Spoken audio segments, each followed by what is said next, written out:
Pode tomar seu assento. Irmão, só quero sua atenção aqui para o altar. Essa epístola de Paulo é a epístola mais curta. Ela contém um capítulo e 25 versículos.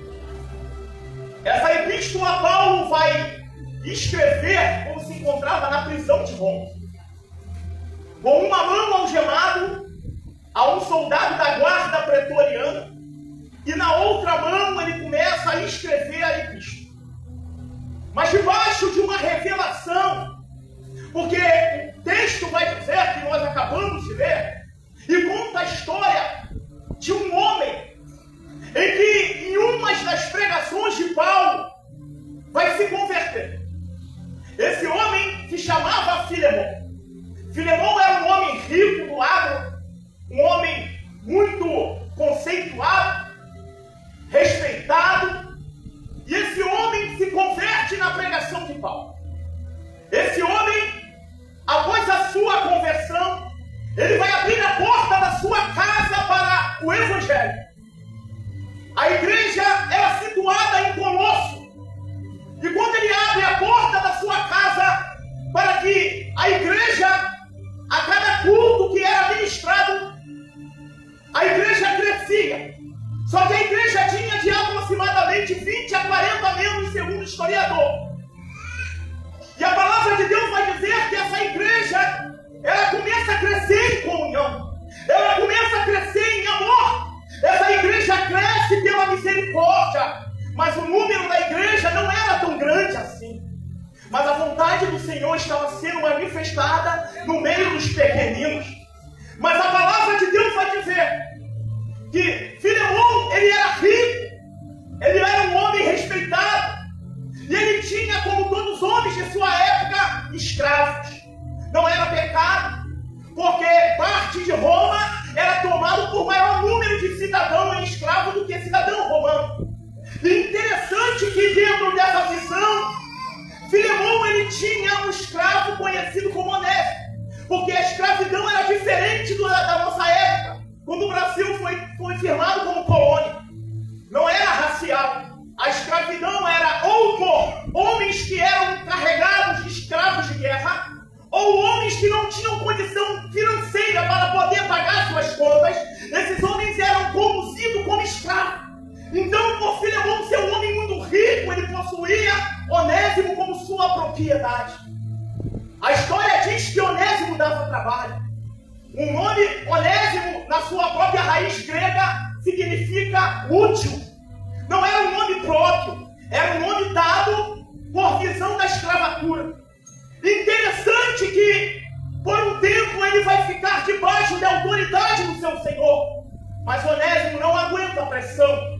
Onésimo vai fugir da casa de Filemão. Onésimo vai para uma cidade grande. Ele sai de Colosso, que era a região da Frígia, e vai para Roma. E numa cidade grande, que era Roma, Onésimo, a Bíblia não registra, mas ele vai parar aonde estava Paulo, em uma prisão domiciliar. Então Onésimo vai começar a ouvir as instruções de Paulo, e vai conhecer um homem cheio do Espírito Santo de Deus. É ouvir ele dizer de 10 palavras 9 a Jesus. Quero conhecer um homem cheio do Espírito Santo de Deus, possa ser na fila de um banco, de um mercado, em uma situação em que ele esteja vivenciando, embora o assunto pode ser outro, mas ele sempre acha um espaço para colocar Jesus na sua conversa. Nessa noite eu já venho trazer uma revelação da parte de Deus para a sua vida. As prisões, as algemas que prendia Paulo, não era possível prender o poder que estava sobre a sua vida.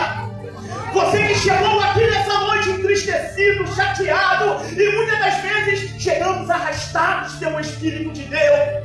Deus separou uma palavra para você nessa noite.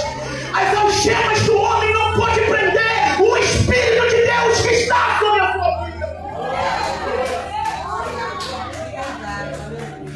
O texto vai dizer que esse homem, ele recebe o Senhor Jesus como Salvador através de Paulo. E essa história é muito linda. porque ela traz um confronto na alma. A Bíblia vai dizer que quando esse homem se converte, Paulo, você precisa voltar para onde você veio. E aqui é só para quem reconhece Jesus não somente como Salvador, mas Jesus como Senhor. A palavra Senhor na raiz grega significa Kyrios. Kyrios significa dono de si. Quem tem Jesus como dono de si, quem tem Jesus como Deus em que você se coloca na posição da sua propriedade peculiar, como diz a palavra, por mais difícil que a ordem seja, obedece o que ele manda. A palavra é volta! Só que aqui confronta, porque ele estava vivendo uma vida de livre aparentemente, mas a sua alma estava presa em uma desobediência. Quando eu disse que as algemas dos homens não podem prender a prisão é espiritual. Tu pode pular, tu pode falar em línguas, tu pode fazer o que tu quiser. No final tu estarás sempre preso. O que nos liberta é a obediência na palavra de Jesus. O texto vai dizer que ele obedece a voz de Paulo. Só que aqui tem um mistério. Normalmente o pregador leva a mensagem. Aqui a mensagem leva o pregador. Porque Paulo escreve a carta e diz: pega a mensagem e leva até Filemão. Escute uma coisa: quem acha que é o pregador que leva a mensagem está enganado. É a mensagem que leva ao pregador. Porque se você não viver o que tu prega, a mensagem vai fazer você viver aquilo que tu pregou. Entenda uma coisa nessa noite: a mensagem começa a conduzir Onésimo. E por que, pastor Adilson? Porque a instrução de Paulo é: volta com a mensagem para Colossos, conserta a tua vida dentro da casa dele. E ele pega a mensagem, agora volta. Agora eu imagino, a igreja era uma sala, membros eram poucos. Quem entra pela porta foi quem um dia decepcionou Filemão. Segura aí. Quantas das vezes Deus nos vai levar no confronto e vai nos trazer de volta quem não queríamos que viesse. Ai, Jesus nos ajuda a dar força para poder vivenciar essas coisas. Porque o confronto vai bater na porta de Onésimo quando ele não queria que batesse. E o texto vai dizer que ele volta, mas ele tinha feito muitos males a Filemão. Sabe o que eu aprendo aqui? O mais difícil de tudo, depois de apanhar, depois de sofrer, injúrias, calúnias, difamações, o Evangelho me convida a perdoar. O Evangelho me convida a permitir ser confrontado. O Evangelho me convida a renunciar aquilo que ele tem para a minha vida. 90% do Evangelho é renúncia. Quer viver aquilo que Jesus pregoou, que aquele que quer vir após mim, tome a sua cruz, negue-se a si mesmo e siga-me. Ou seja, você não é obrigado a vir, mas se vir, vem comigo, toma a sua cruz e siga aí diante e permita ser confrontado pela palavra. Eu sei que não. E é diferente pregar de viver, pastor, mas é diferente porque às vezes dói, machuca. Você não tem problema de amnésia. E sabe quem é que te fez? Você é uma pessoa, você é um ser humano como qualquer outro. E quem sabe um dia vestiu a capa do super crente e alguém te contou que você, dentro de uma situação como essa, precisaria aguentar, suportar, mas não te contou a dor da renúncia. Não te contou a dor do Evangelho. O Espírito Santo convida aqui você nessa noite, com toda a humildade, carinho e respeito, a entender que para viver aquilo que Jesus tem para a nossa vida é necessário renunciar. Ele volta. Ao bater na porta de Onésimo, na porta de Filemão, Onésimo, ele traz uma carta em suas mãos. Pela lei romana, ele deveria ser crucificado. Ele tinha se tornado inimigo número 1 do Estado. E todo crime contra o Estado de Roma, quando alguém vira um homem que é conhecido como traidor de César, o crime capital é a crucificação. Quando ele bate na porta de Filemão, há um choque de realidade. O desejo de quem foi traído, o desejo de quem foi pisado, o desejo daquele que foi machucado era colocar no tronco e levar a cruz. Mas ele carregava em suas mãos algo poderoso, e nas suas mãos se encontrava a palavra, a única palavra que tem poder para mudar a vida daqueles que se encontram em confronto, a única palavra que tem poder para mudar a mente retrógrada de pessoas que acham que o evangelho é uma flor, mas não quer segurar o espinho. A mesma palavra que confronta os homens tanto do Antigo e Novo Testamento bate na porta de Onésimo. E agora ele olha para a situação, a dor e a lembrança da traição, a dor e a lembrança de um julgamento, de uma calúnia, de um fugitivo. Quando ele pega a carta, o choque foi maior, porque a carta confronta a sua vida. Até aquele momento, a casa de Filemão, o culto, não tinha confronto.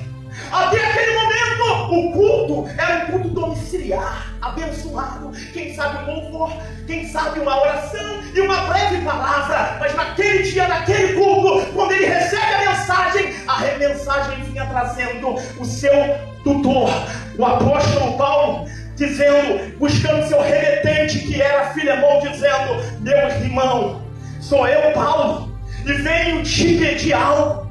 E Paulo vai adocicando a carta.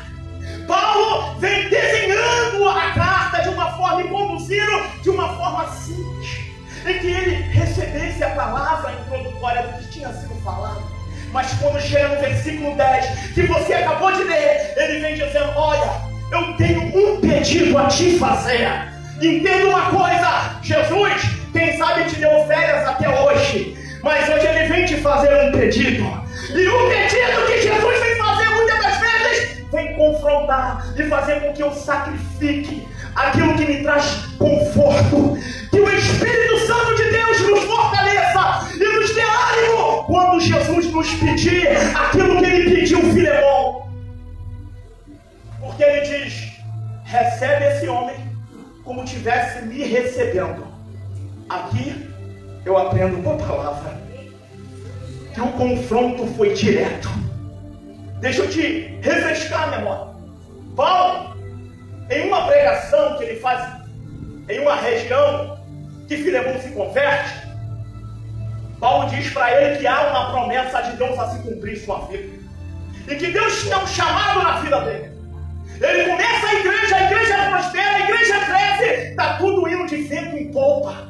Ou seja, tudo está dando certo que ele mete a mão. Ou seja, a mensagem era sorte e sombra. Agora Jesus disse: chegou a hora de subir para ele. Me recebe. Recebe Onésimo como tivesse me recebendo. Quem sabe nessa noite foi você que escolheu para estar aqui para receber essa palavra. Só você sabe quem você precisa trazer o perdão. Só você sabe quem você precisa permitir que essa mágoa, essa tristeza não te corroa, não te destrua. Quem sabe é você que chegou aqui dizendo: Senhor, eu tenho feito tudo aquilo que tu tem me pedido, mas isso é demais. Eu fui xingado, eu fui caluniado, me passaram a perna. Senhor, me fizeram de trouxa. Senhor, roubaram da minha fé. Senhor, olha para mim, eu fui traído. Senhor, o que eu posso fazer? Senhor, não tem estrutura para isso. Mas quem sabe hoje é você que ele escolhe, dizendo: ei, deixa eu te pedir uma coisa. Recebe essa palavra como tivesse me recebendo. Recebe o Evangelho de Cristo como tivesse recebendo o próprio Cristo. Chegou noite de crente menino deixar as brincadeiras para trás e começar a viver a maturidade do Espírito Santo nessa noite.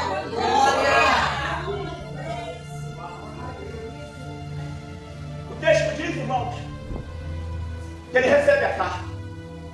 Agora eu imagino um dia de culto, a sala cheia, não dava para disfarçar. O nosso semblante nos denuncia, principalmente quem é branco, como eu. Foi pedra e constrangimento. O vermelhinho acende, você logo sabe.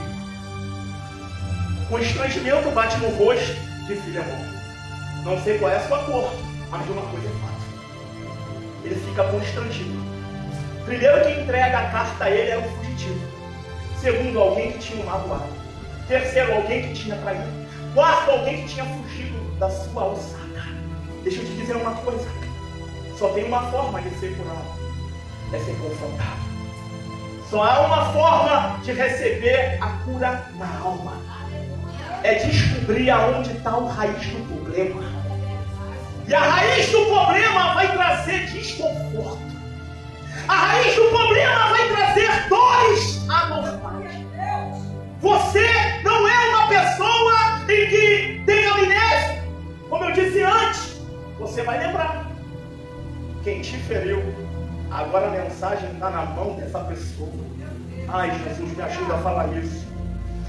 Muitos de nós que estamos aqui hoje, o Senhor coloca a prova para saber até onde nós vamos por amor dele.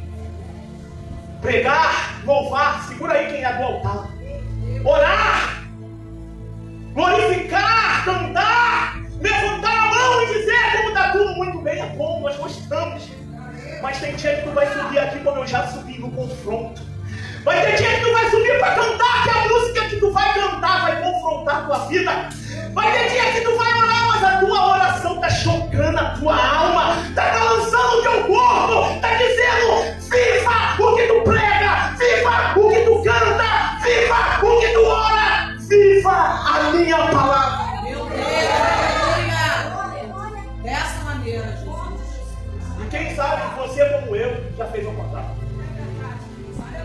Eu não estou aqui para desenhar por ser um homem que está de terno e gravata, pregando a palavra, dizendo que sou perfeito, que eu estou longe disso. Mas eu quero te dizer uma coisa, precisamos lutar. Precisamos ajudar as pessoas que estão em dificuldade. Precisamos aprender a gritar socorro e parar de tirar essa capa de super crente. Temos que vestir e se revestir do poder de Deus e pedir socorro quando for necessário.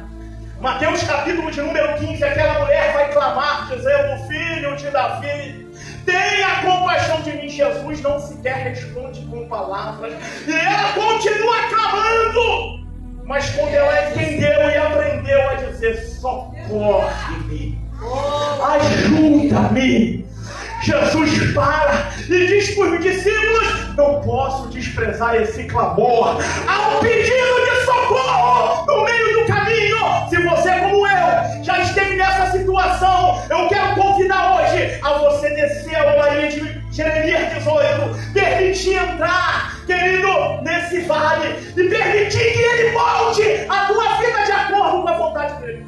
Glória! Não sei você como eu já fui muito desobediente contra isso. Meu Deus. Que às vezes a nossa vontade é ir para caminhos opostos. Entendeu, Jonas? O chamado caminho. Você vai para Tarso. Só que tem um problema. Tu ainda paga passagem para ir para onde da presença dela, achando que ele não te viu. E no meio do caminho começa a dar tudo errado. Sabe por quê? Não é porque ele quer que os marinheiros e os tripulantes morram com Jonas.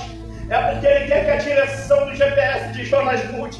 Eu não sei qual é a direção do teu GPS está apontado hoje, mas Deus vem calculando rotas para você voltar a fazer a vontade dele nessa noite. Glória! Não é que eu estou fazendo esse negócio de GPS. A palavra de Deus diz que o culto na casa dele recebe o constrangimento do mensageiro. E mais o constrangimento da mensagem. Irmãos, eu vou te dizer uma coisa. Esse livro, ele termina sem entender qual foi a resposta que Filemão deu à carta. Mas interessante dizer que nós somos a continuidade de Onésimo. Porque o escravo, na própria língua que é escrito no Novo Testamento, que a língua grega se chama doulos. Doulos significa escravo. Ou seja, assenhorado de um Deus da glória. Quando nós somos assenhorados por Ele, independente do resultado, porque muitos acreditam que você é a soma de um resultado, mas na verdade, você é um resultado de uma soma. Deus te chamou porque o final pertence a Ele. E se não chegou o final ainda, é porque as promessas dele ainda não se cumpriu uma a uma na sua vida. Eu quero convidar você a ficar de pé.